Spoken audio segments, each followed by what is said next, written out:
Hola, hola mis amores y bienvenidos de nuevo a nuestra comunidad aquí in Everyday Español. Hello everybody and welcome back to our community here on Everyday Español.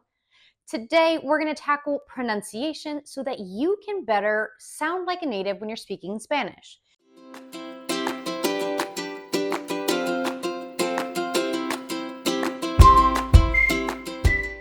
So we have less English influence in the way that we speak and more Spanish influence.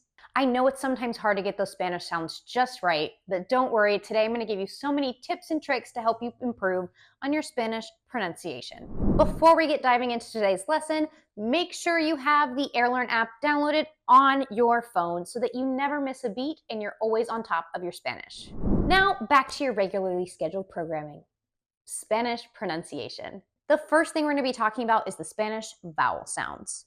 Because once you nail these down, Spanish is basically pronounced exactly how it is written. There are a few nuances, but really it's the vowels that control the way that words are pronounced, kind of.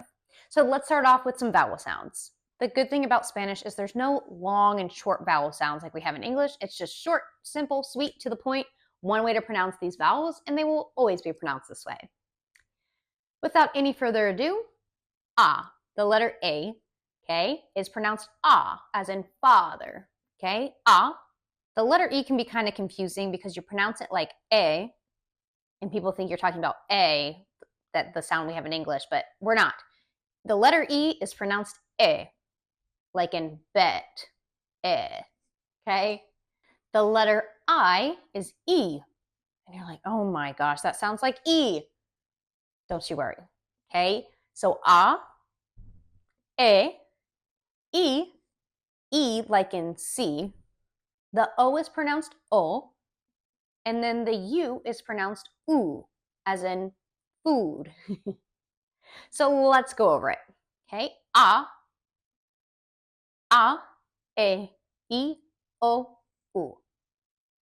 Let's speed it up. E, I, O, U. E, I, O, U. E, I, O, U. Getting these vowel sounds down is essential to mastering the pronunciation in Spanish because basically once you know these, you're going to be just fine with your pronunciation.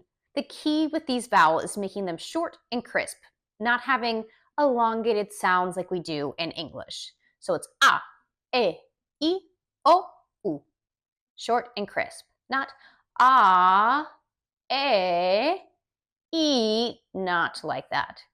E, I, O, U. All right, now that you got the vowels down, let's move on to our next suggestion, the rolling of the R's.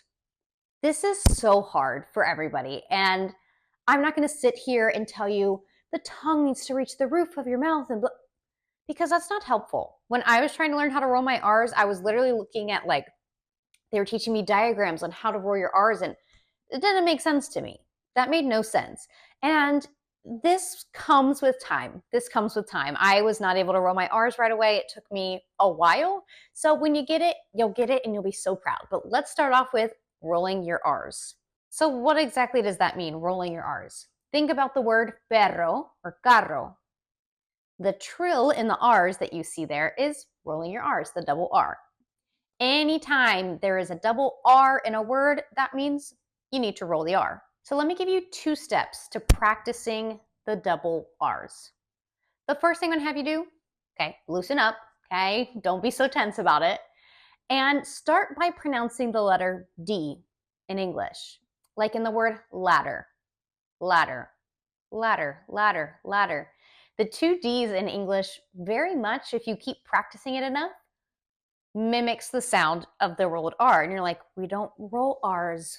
It doesn't sound like that to me. Keep practicing it slowly but surely. You'll start to see the pattern. Ladder, ladder, ladder, ladder, ladder. The second step, now change those D's into R's. So now switching to the R's, you've pronounced ladder, ladder, ladder, ladder. Your tongue is getting used to the position it's supposed to be in your mouth. So I said, I'm not going to be like, this is the positioning of this. Just mentioning that your brain will start to figure out where that tongue goes, okay? And then switch to words like pero, like the word but, and then slowly get into saying perro, perro, perro. If you can't roll your R's just yet, don't get discouraged, okay? It comes with practice and time. So doing it just 5 minutes a day, trying words with those double D's are really gonna help you. Now let's break down the consonants. The consonants are pretty similar to that in English, but the way in which we pronounce them is a little bit different. So the sounds are relatively similar, but we just put less emphasis and force, I guess, behind the consonants. Let's take an example. The letters B and V in Spanish frequently sound the exact same, and a lot of native speakers end up mixing up the spelling of words because they think it's a B when it's really a V. The B sound is a very soft sound. Instead of saying B like we do in English, it's still that essence of that, but it's nice and soft. So with your lips barely touching together, try to say the word vino, vino, vino, like the drink, wine. Barely have your lips touching together and say vino. Now the next one, boca.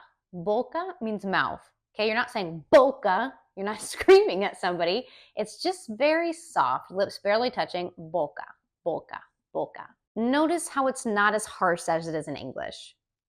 The same thing goes with the D sound.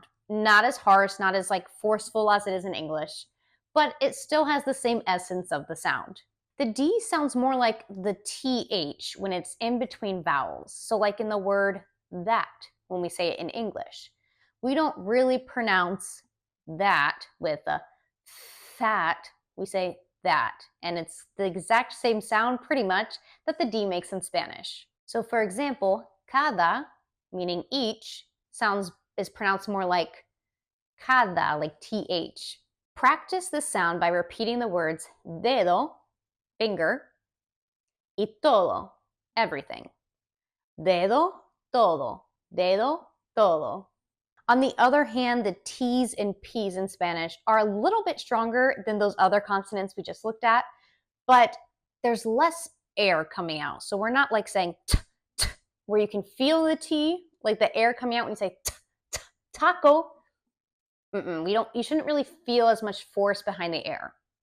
So instead of saying taco, feeling that air, you would say taco, taco. Like, yes, it's still strong, but it's less air behind it. Taco or papel without letting too much air escape. So you practice saying taco y papel. Even putting your hand in front of your mouth will help you with this whole thing because you'll see if you're putting too much air out where you can feel it on your hand, which you shouldn't if we're pronouncing it correctly in Spanish. Spanish is a rhythmic language, which means the intonation and stress can make a big difference when you're talking to somebody. Spanish speakers tend to stress syllables more clearly, and the rhythm in which they say words is more even.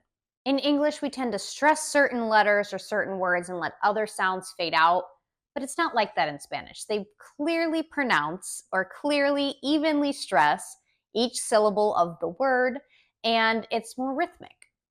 In Spanish, every word and syllable gets its moment to shine. For example, listen to the stress or the difference of the pronunciation of these two words. Comida, camino. Which syllable is more stressed in either one? Comida, the mi, that syllable is more stressed. It's just a little bit louder, but each syllable is pronounced the same. Just one maybe a little bit louder. Whereas camino, the stressed syllable is camino, me. So each syllable is pronounced evenly, but one is a little louder, I guess. Okay, so you taking notes? Have you been taking notes? Let's do some practice with some Spanish tongue twisters.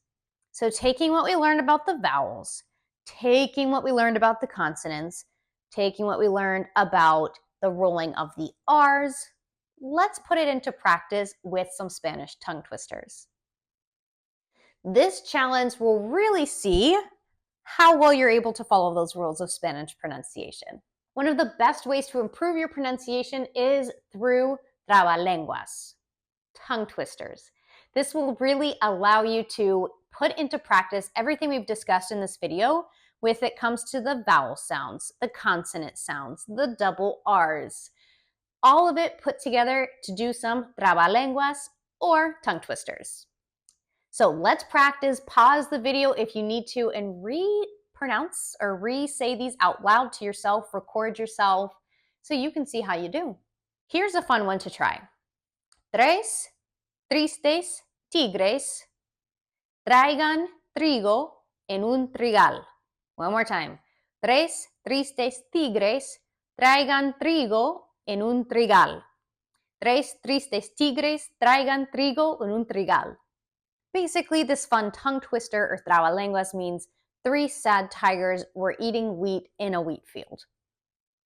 Tres tristes tigres traigan trigo en un trigal. Give it a try. Don't be afraid to mess up and be kind to yourself while you're doing it because it's hard and you're at the right place to learn and to practice. Tongue twisters help you practice difficult sounds while also trying to speed up your speech.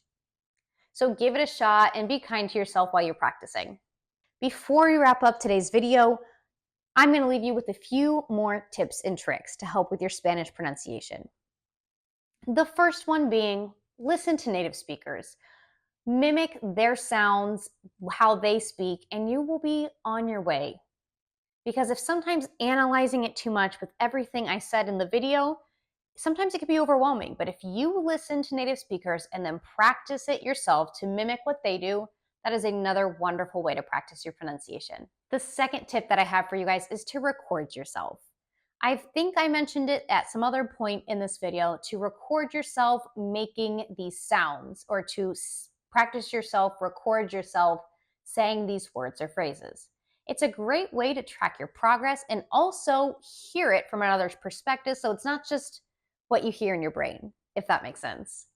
And finally, guys, be patient, okay? It takes some time because our brains are so stuck in what we learned and how we learned English, but just know if you're trying to get there and you feel like you have the basics of the language down and now you're gonna practice your pronunciation, you can do it, but be patient with yourself. All right, mis amores, that is it for today's video.